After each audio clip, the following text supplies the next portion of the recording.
Well, thank you. I hope you can hear me. Yeah, okay. All right. Thank you, Head of School, Beth Schmitz. It's a real honor to be here. I'm honored, and thank you, Nita, and thank you, Deacon Mishaud.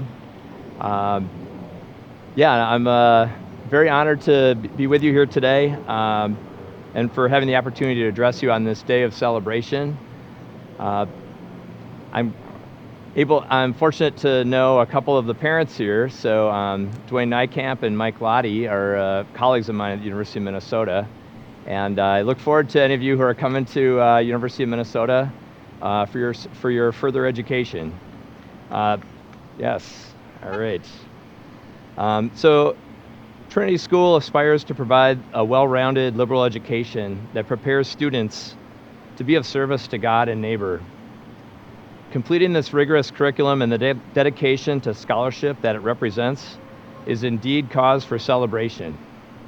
So I'd like to congratulate each of you, the members of the class of 2020, on your academic achievement. And yes, this is the moment to toot your own horn. Right now. All right.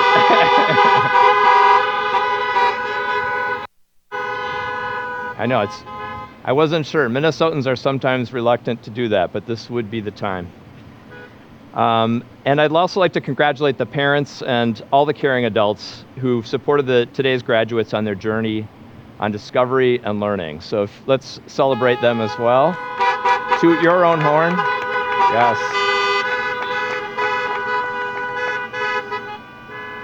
This is an important moment in time that celebrates your hard work and creativity done in a community of scholars led by your Trinity faculty. Please join me in thanking the Trinity faculty for their dedicated leadership throughout your time here. I think they're over here, right?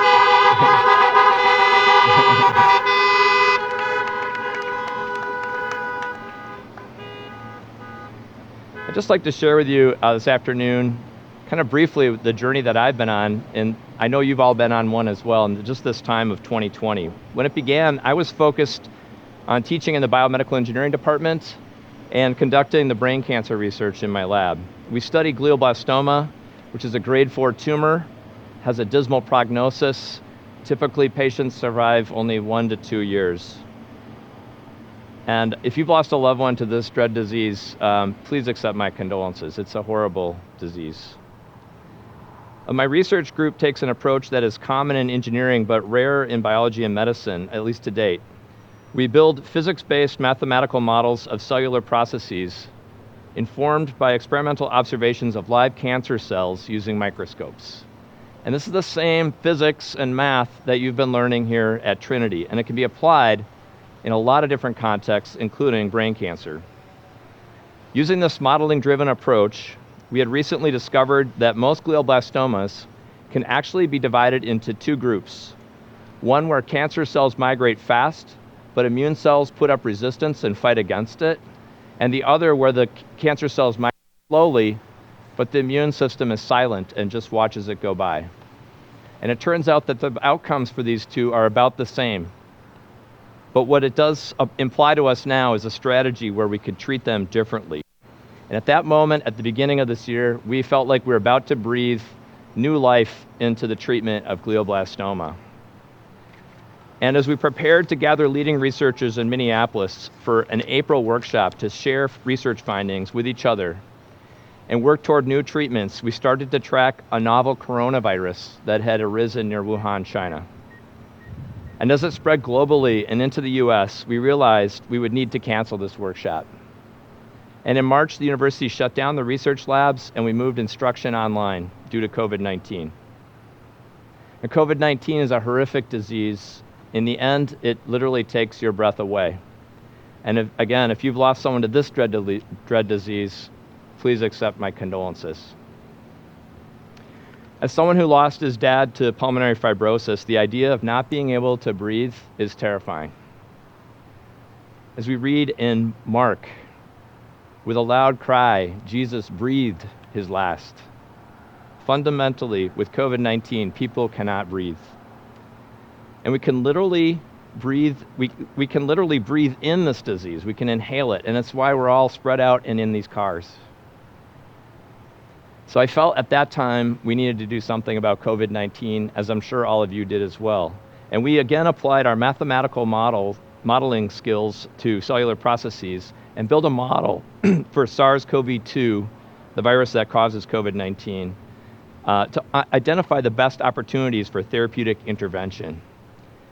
Now, given that there are more than 100 drugs already in clinical trial and that we'll likely need a combination, that meant that there are at least order of 10,000 different possible scenarios that could be envisioned. But which ones would be the best options? So in about 2 months, working with a team of faculty and students at the University of Minnesota, we developed a computational model that predicted that hydroxychloroquine would be unlikely to be effective, while another drug, remdesivir, was likely to be effective. It also revealed especially promising other opportunities for intervention and reasons to be pessimistic about others. And in late May, we posted our results on the bioRxiv and submitted our results for peer-reviewed publication. And to date, placebo-controlled randomized clinical trials conducted at the University of Minnesota and elsewhere have thus far been consistent with our model predictions. We are now developing a plan for the next clinical trials that will test combinations predicted by our model to be effective. Many challenges lie ahead for us. We need to identify the actual drugs that will influence the key biochemical steps that we've identified, and we need to understand how the virus spreads from cell to cell within the lung tissue and throughout the body. But I'm hopeful for both cancer and COVID because, along with other modelers in our field, we are equipped with mathematical tools that have rarely been used to guide development of therapeutic strategies.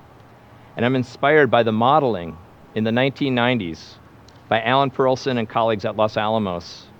And they showed that a triple combination therapeutic strategy would, in theory, be sufficient to control HIV infections.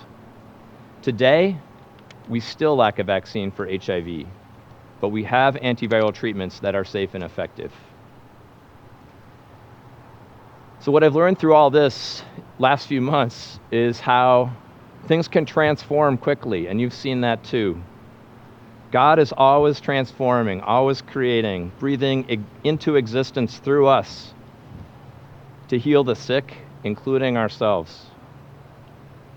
In Genesis, we read, "Then the Lord God formed a man from the dust of the ground and breathed into his nostrils the breath of life, and the man became a living being." The challenges are many: cancer and COVID, environmental destruction that pollutes the air that we breathe, and systemic racism that takes away breath. But thankfully, each of you is unique and powerful in your intellect, creativity, and compassion, as Nita so eloquently told us. And you've proven that by your accomplishments here at Trinity. So here we are on June 6th, 2020 in Minnesota, breathing together, sharing the same air, sharing the air that our ancestors breathed. And I'll just leave you with a question. What life will you breathe into this world? May the Lord bless you and keep you on your journey as we journey on together. Congratulations, Trinity graduates of 2020. You are a breath of fresh air. Thank you.